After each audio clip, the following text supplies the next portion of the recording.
usually we don't break down the UFC Fight Night. But sometimes when the submissions align, we don't have a choice. Like last night. 5.5 submissions in the same night. 2 rear naked chokes, 1 armbar, 1 flying guillotine, 1 flying triangle, and the worst referee submission intervention in UFC history. Damn!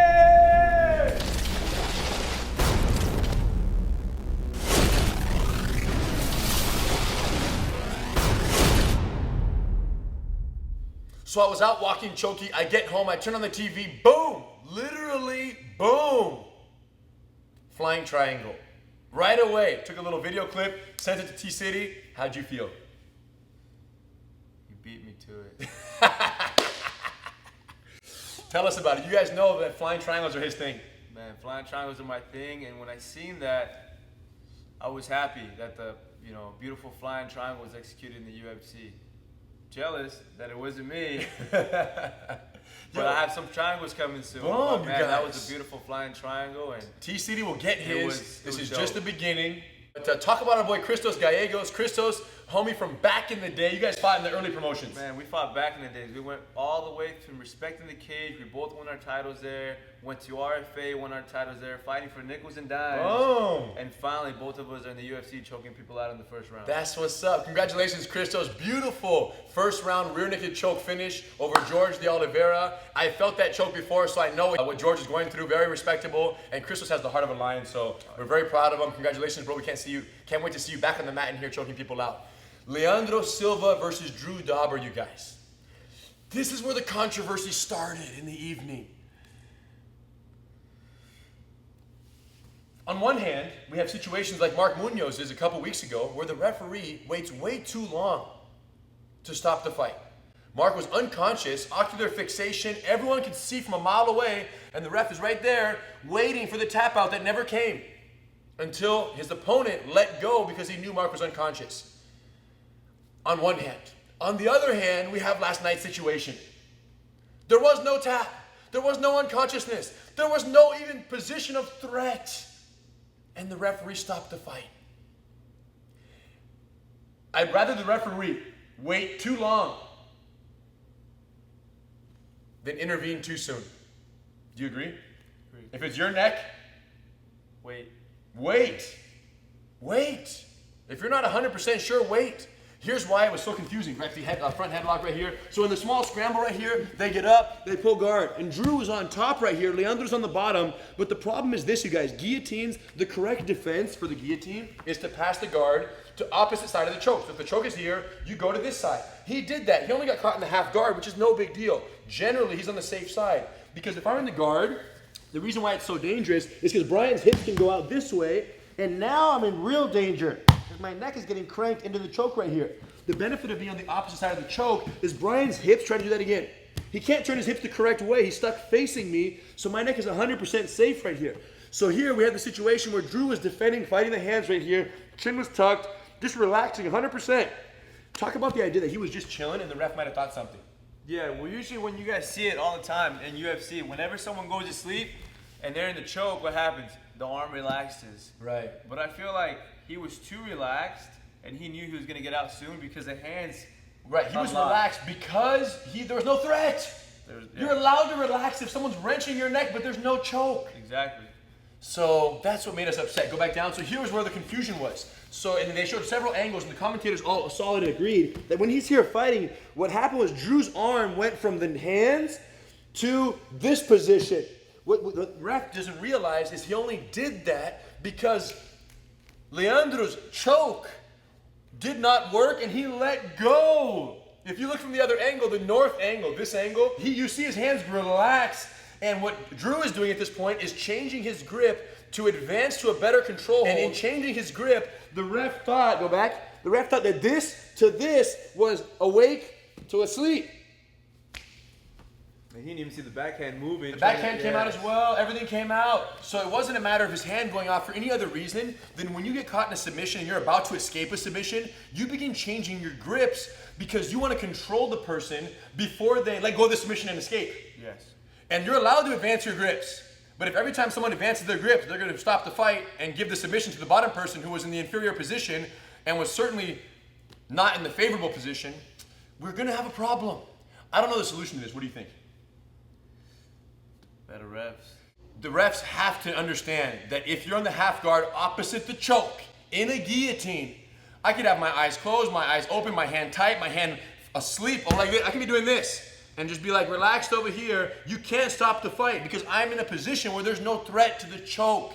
You're not going to plug my arteries from that angle. At that point, his opponent was just holding on because he didn't want to get punched and wanted to stay tight, not because he believed the choke was going to work from there. It's not going to work bottom half guard opposite side. And they talked about it. This is where instant replays might be necessary. At the very least to overturn the result and make it a no contest at least, rather than being a loss on Drew's record. So anyways, we go from there to Godofredo, Pepe, and the flying triangle. And the reason why this man is here this morning, let's stand up. It was more over here towards the cage, and boom, we had a situation where it was a whizzer, overhook here, and a wrist control. And let's say Brian's back is against the cage right now. So talk about what you're thinking right now, Brian, and why this is freaking Triangle City right here. Oh, this is beautiful. If I ever get this is, man. Right? One arm in, one arm getting... This is the best. In order for you to get a triangle, you need one arm out. And this is same as guard or standing. Same thing. Now, what happens is, look, I have your hand is down, so it's easily now I can jump it. Now, talk about the idea. It's one leg and then the other. Yeah, so what I do is you're going to swing one leg, and one leg's going to clamp on, and that's going to allow the other one to fly up. It's almost like you're climbing a ladder, like one step, two step. Yes. So when we're here, look. 1, 2. Boom. Now we're here. Boom. They slammed. And then from here, he started to advance and pull the arm across. And this is where the problems began. You guys, this, I haven't checked the official records, but it appeared to us to be one of the longest triangles of all time in MMA. It was just under 4 seconds, under 2 minutes from this point right here until the tap out. 4 seconds less than 2 minutes of triangle action before the finish, which was remarkable. Yeah. From lockup to partial lockup to triangle setup, back to lockup. And a lot of that was caused by the fact that this arm was allowed to be in the center. Talk about that territory and how you want to keep it out. Yeah, what happens is whoever owns the center in this triangle is going to pretty much own, they're going to own the center right here, which means they're going to make your life difficult. If you get the hands outside and you lock the triangle, you're good. And the reason why we always think that we have to get the arm across is because we teach that in the beginning when everyone learns triangles. To make the guys narrower. To make them narrow because they're too big. When you're fighting someone your own weight, in your own weight class, you don't need that. Look, Rener's even bigger than me. I can still do it right here. I'm in, all you have to do is just squeeze and choke, and they're going to go out. Yeah. The bottom line is when someone has a triangle intact, when we take partial lockup, full lockup. He had full lockup for more than half of this 2 minute period. When you have a full lockup triangle and the person is conscious for more than 10 seconds, 6 to 10 seconds, it tells us that that person's legs don't have what we call the snake squeeze, okay? And the snake squeeze is, and Pepe got the victory, it's all great, but we want our viewers out home to know this, that you don't need the hands and the arms to be optimally positioned to begin squeezing. As soon as your legs land around the neck and they get a full lockup, they should begin activating, like when you go to the doctor and they put the blood pressure cuff on your bicep and you go, and it gets tighter. That blood pressure cuff compression from every angle can happen with your legs regardless of what your hands are doing or what their hands are doing. So for the triangle to have lasted that long without a tap out, it's a sign from the outside, and I wasn't in there feeling it, but it was a sign from the outside that the blood pressure cuff was not active. In other words, the legs were locked, tight, don't squeeze. But we were just doing all kinds of stuff, grabbing my leg over here, doing all this, hand was bugging your face, stacking up, standing, open your legs a little, go back to locking it up again. Boom. So all this is happening, and this hand being in is annoying Brian, but at the end of the day, the squeeze is not happening. Squeeze now. Squeeze. Squeeze the legs. Boom. So if you have the snake squeeze, we call it, it shouldn't last that long. But again, these are the top level guys, and I'm just telling from experience and just rolling, and what you guys should take from that is that your legs should be separate operators from your hands. Your hands should be able to operate, do whatever they're doing, blocking punches, clearing arms, swimming it out, but your legs have to be, as soon as you lock it up, they should get tight, down, heels to your butt, knees together is the pressure you're looking for. And if you do that, they should be gone in 6 seconds. And in terms of the hand in the center, you were talking about that, if you can't get it across the body, and the guy is in the middle, you swim it out that way. That's what we do all the time. Now, squeeze. It's over. Even out here, it's over. Now, some people say, well, if it's not across, is it plugging the artery? The answer is 100%. You don't need this arm to be across the neck. Right now, if he squeezes his heels down and in, I'm going to sleep in 6 seconds. Anybody who doesn't agree with that, come to Torrance. I'll put you in the blood pressure cuff right here, and he'll squeeze. If you're awake after 10 seconds, you can have his rash guard. All right.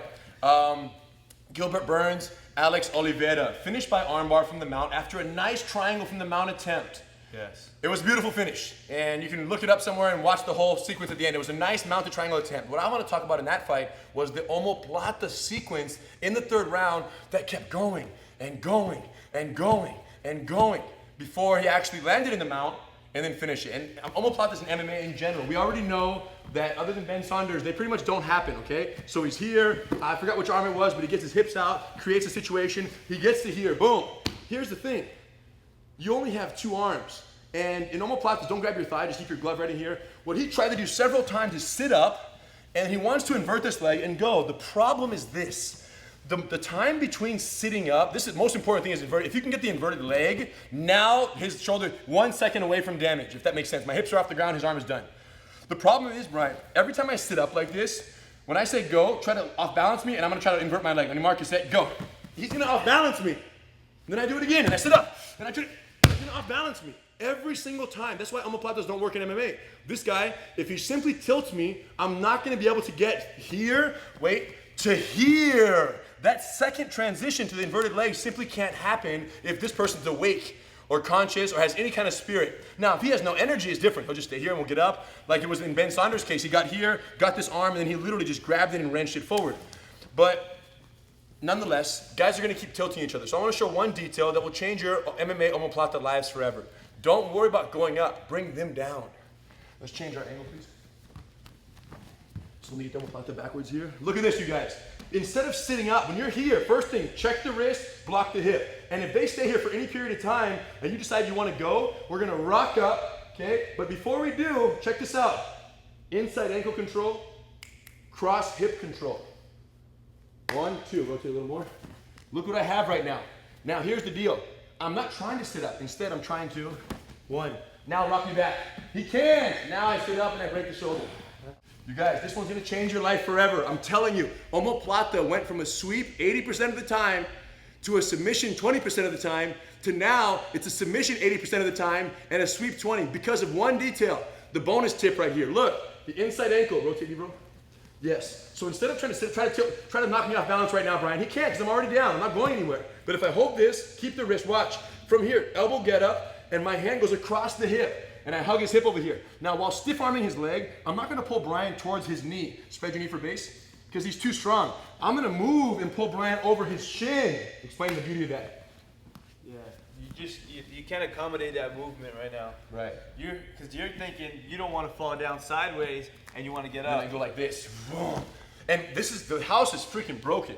And now by the time you rebuild, I'm gonna be on your hip hugging and then ready to invert my leg and break. Yeah. So I'm buying myself a 2-second, you know, like when you play hockey and the guy does a penalty and then he goes out and then there's a power play where there's 5 guys, 5 or 6 or 3, against whatever one less is on the other side. I think it's 5 on 4 now. Power play. Now they get to play and there's one guy missing. That's what you're doing right here. When you break the house right there, they're down and you have a small period of time where you have a power play where you can get up, hug the hip, invert your leg, and they can't tilt you for that quick second. By the time they rebuild their house, I'm ripping their arm off to the north. Is my enthusiasm a fair reflection of the importance of this detail? Yes. There you go, you've been warned, okay? The bonus tip, tip their hips, own the hip. So one more time in full inflation, boom, boom. I get to the ankle, I move my hips out, I'm holding this. Sit up, find the other hip, keep his ankle glued, and now I'm gonna shrimp my hips away while pulling his butt to this side. Don't let go of the ankle. Boom, now watch, keep this, swallow the hip. Now I'm inverted, try to get back up. It's over, it's over, it's over. Cool, Eric Silva, let's go stand up. Silva's guillotine over Josh Koscheck. What do we learn from this? What did Koscheck didn't learn from this? What did Koscheck not learn from fighting Jake Ellenberger, where Ellenberger caught him in a very similar situation? We did the Gracie breakdown. We explained how if you're going for the legs and your hips are up, you know, and Koscheck's a warrior, you guys, and can't take anything away from anybody. But we did announce very clearly that the reason why Jake was successful against Koscheck in their last fight was because his hips were high and his head was in against the cage. Bring the other hand in like Jake did. Bulldog choke over here, or sorry, yeah, front naked choke, yes. Same thing, the only difference is Eric didn't go with this arm, exact same position. Eric went with this arm. Boom. And he went pure guillotine first, grab your hand, but then, rotate. What Josh did is Josh went like this, boom, to defend against that, and that was pretty reasonable. The problem is at this point, it's a race. If I initiate the takedown, I'm safe. I win. Because I land, unless I have a bad referee, in which case, Don't fight. then you're done. Doesn't matter if you do the right takedown. But in that, so go back. Anyway, but that didn't happen. Instead, Silva was so confident in this right here. Rotate, keep it tight in the trach right there. Jump the guard, go ahead. He locked it, they sat down, and then right here they were against the fence. So Josh couldn't even walk to the safe side to defend. There's a wall right over there. So now keep it tight, curl me this way. And Silva's squeeze is so legit. It's so nice. Curled into it, brought the blade. So putting your arm in the guillotine obviously is not a legitimate solution to a tight guillotine master. Yeah, it was respectable. So what's the moral of that story? When guillotine is happening, we've learned time and time again, whoever initiates the descent has the advantage. Yes.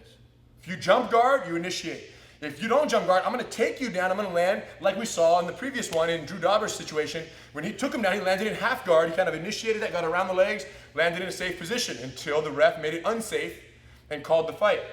And that's the down part, right? When you pull guard for anything, either you get the beautiful submission or You lose it. you get jeopardized by having someone get on top of you. Yeah, so it's to us, we love seeing someone with a tight lock say, I'm going to fall down now because I got this. And for our friend to jump the flying triangle, for Pepe to jump the flying triangle, what does that mean? It's the highest level of, I'm in. All in. Boom! Because you're like willing to risk everything, which is bottom position, losing a whole round for the submission. Let's talk about Damian Maia. People were mad they didn't get the submission. He didn't get the submission. I didn't care about the submission. I cared that was jiu-jitsu 101, beautiful display of technique, and above everything else was his guard passes. So he would end up like this on top of Ryan LaFleur here. They would be in a situation where guard and Ryan had an underhook and a butterfly and wanted to sweep him. And typically a good sweep, boom, you're gonna go. Like a little half butterfly sweep there. But not against Damian Maia, you guys. Let's rotate this whole situation. Watch this leg. So my favorite part was the kind of smash passes that Damian Maia was using, better than I've ever seen anyone do them in MMA. The only other person that has had guard passes this successful has been GSP, but they were totally different guard passes, much more control the hips, step around, climb to half guard. Damian's were very jiu-jitsu-y, very tight. So from this situation, he has a knee in the middle, he starts to lift through the butterfly hip. Watch this knee. This knee clips the hip, and now it lands in between Ryan's legs in a pronated hip position. Let's rotate it all the way back. So look what happens here. When this leg smashes right in between both thighs inverted, he would like it to be like this. That's how he would like to land. But to be upside down with this knee in the split coming off that butterfly, so lift me up again right here, underhook. Look, my knee hip switch. Boom, he kicks it in, traps the top leg with his knee right against the hip area. Now we have a situation. So from here he stays low. Even though Ryan had underhooks here, it didn't matter because Damian's control is so chest heavy and this bottom knee is so dominant. Try to bring your bottom leg under my leg. He can't. My weight's on that knee, too aggressive. And then all I gotta do now is clear space for my knee to get in this equation. So all we have to do, look, open up a little bit, try to block my leg over here. Look, boom, hit this right here. Put your knee inside the armpit, bring this foot tight. Look where we end up. Mount direct. You guys, 3 times he passed the guard like that and was successfully able to pass the guard straight to mount. You don't see that at this level. And Ryan's no pushover. So for Damian to pass the guard and mount like that easily, with the same pass multiple times, shows us 2 things. Number 1, he's using it every single day in practice. Number 2, so should you guys. Yeah, you agree? I'm about to start training that. That's a nice pass from the smash pass concept where you, and the other time he did it was lay down, head that way, feet this way. It was a half guard situation. He sat down like this, boom. He freed his leg from the half guard. As this leg came out, let me step out. Boom, he stepped over, he triangled both legs, shrimp out, Brian, and bring your top leg in. Free, right here. See how Brian has both knees in the pocket right here? He uses his back hand to trap the hip, and then all he does right now is block the thighs until this knee comes in. Look, once again, inside knee. Bug the neck, bug the elbow, pick the arm up, step this knee in the armpit, look, straight to mount, boom. So anytime their knees are together, you can lace that top one. When they're overcommitted with the top leg blocking, you just split the difference right here. And then the transition to mount is so easy. Cool? All right, you guys. We were very excited by this card. I was hoping to sleep in this morning, Sunday morning after the fight, you know what I'm saying? Just have a good Sunday, taught all week. We taught a huge cop course this week, Brian and I. We have GST, Gracie Survival Tactics, our law enforcement program that we've been teaching now for 20 years. Game changing for law enforcement. And it's so funny because 20 years ago, we used to teach jiu-jitsu to cops. In other words, here, learn some chokes, learn some arm lock, learn some takedown submissions, and you'll be a better cop. Totally not the case. It has to be specific for what they do. Now we teach jiu-jitsu for cops. 20 years later, we figured it out. What they need to learn from what we have to offer that can change their effectiveness on the job. What's crazy though, is that every time I post a picture of me and some cops or a GST course, there's always gonna be these random haters who are like, hey, you know, F the police, and like, yo, this is crazy. Why are you helping them? What's wrong with you guys? Why are you guys making them more? You know what I'm saying? The hate just come out. And it got me wondering, like, if you could press a button that every cop would know jiu-jitsu or every cop would not know jiu-jitsu, green or red, jiu-jitsu or not, what would you press? Green. This is crazy. Now, he thought about it for a second right there, because when he was younger, you know what I'm saying, causing mischief, he's thinking, man, I don't want these cops to know how to arrest me. But on a deeper level, you know it's beneficial. Yeah. And I think that they don't understand what that reason really is. And there was an incident that took place in 2013 where an off-duty firefighter got arrested by a police officer in Kansas City. The police officer did not know it was a firefighter. He was drunk. He was partying that night, whatever, had an altercation with a cab driver. The officer takes the firefighter down, and after an altercation, the officer ended up, like it was like this, you're on your knees right here, and the officer is here controlling, trying to arrest him, and he goes for his neck, and then he loses his balance, boom! And then he runs around, other side, let me see here, like this. He runs around like, they end up like this, start reaching for his face right here, like grabbing and doing whatever, and hitting and punching. And in this situation, the officer's on the bottom, and the firefighter's hitting him. And this is all videotaped, right? The officer pulls out his gun right here, and shoots, boom, boom, 2 times, and kills the firefighter. I don't either, that's why I'm videotaping this. I believe you did. That's a very aggressive stance that cop is taking.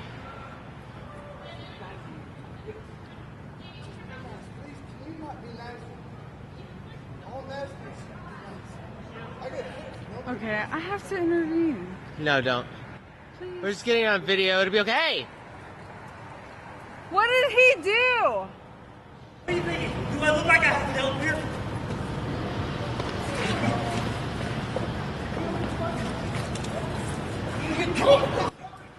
Hey, don't fight the cop! Don't fight Don't the cop! It's fight not the gonna cop! fight! Oh! Oh! Shit! Oh! So many things go through our mind, but the number one reason that we think that every law enforcement officer has to learn jiu-jitsu is because if you don't know jiu-jitsu, you're likely to use deadly force way sooner. Then when you know it. To the point where if I was a cop, I wouldn't even need a gun for the most part, because I would handle everything without it, because I know the power and the resources jiu-jitsu gives me. It's almost like if your television only had mute and eardrum popping volume, 2 volumes. Hear nothing, or drums are popping. Jiu-jitsu is the volume knob that gives you the widest range to the top all the way to the bottom. And if law enforcement officers don't have these tools, they're likely to resort to deadly force prematurely, like we saw in this situation. Now, it wasn't premature for him. No. Because his life was in danger based on what tools he did not possess in the defensive tactics realm. So our mindset is, if these officers have, for example, in a situation like that, just talking about the future, any officer who learns Gracie survival tactics learns that if you have to be on your back, you have to introduce your legs into the equation, Jiu-Jitsu 101. So if he's here hammer fisting, and I just know how to get my legs back in and at least make distance, control, push away, clear his head, get back, draw my weapon, disengage. So the point is, you have to know how to get your legs into the equation. And if an officer knows these tools, if an officer has the resources not to use deadly force, what happens is the threshold of violence that would be necessary to warrant deadly force goes up. So a bad guy has to be way worse to get killed or to warrant deadly force than what you're seeing nowadays and the highly publicized incidences in the media. Some of those people believe were deadly force way too soon. we can delay the deadly force through jiu-jitsu.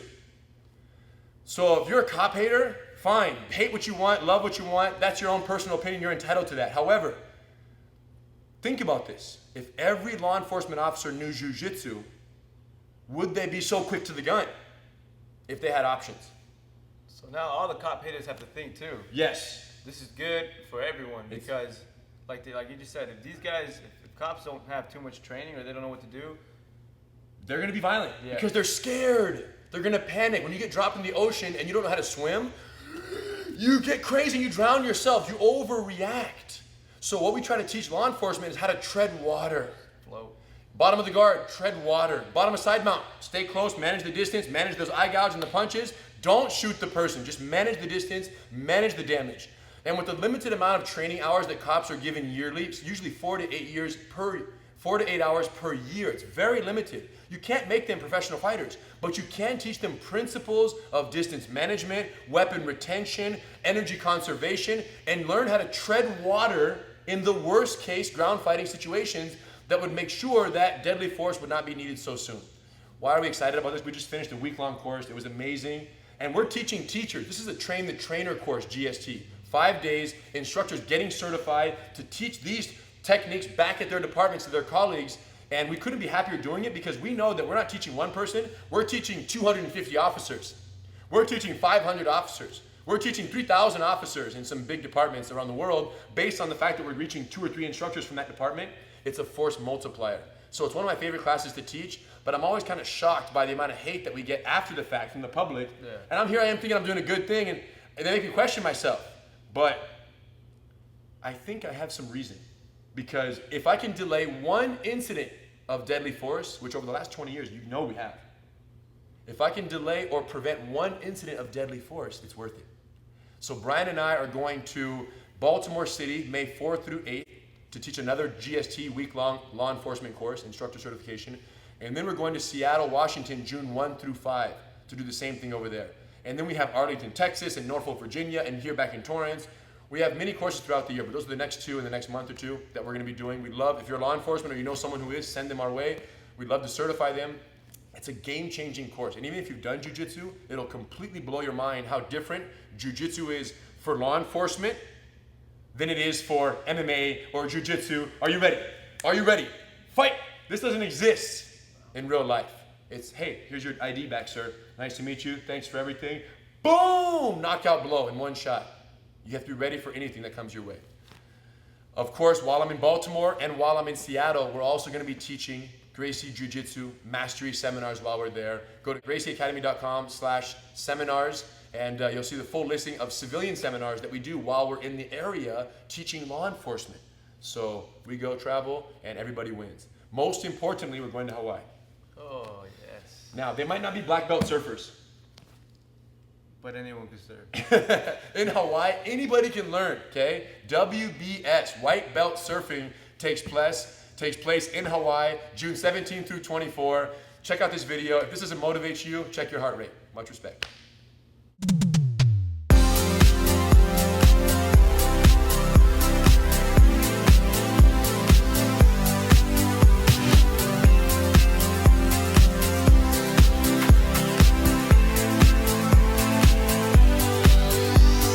If you and your family want to join us in Hawaii for this once-in-a-lifetime jiu-jitsu vacation, save your spot immediately because this one is sure to sell out. Visit GracieImmersionCamp.com to check out the full activity schedule and save your spot today.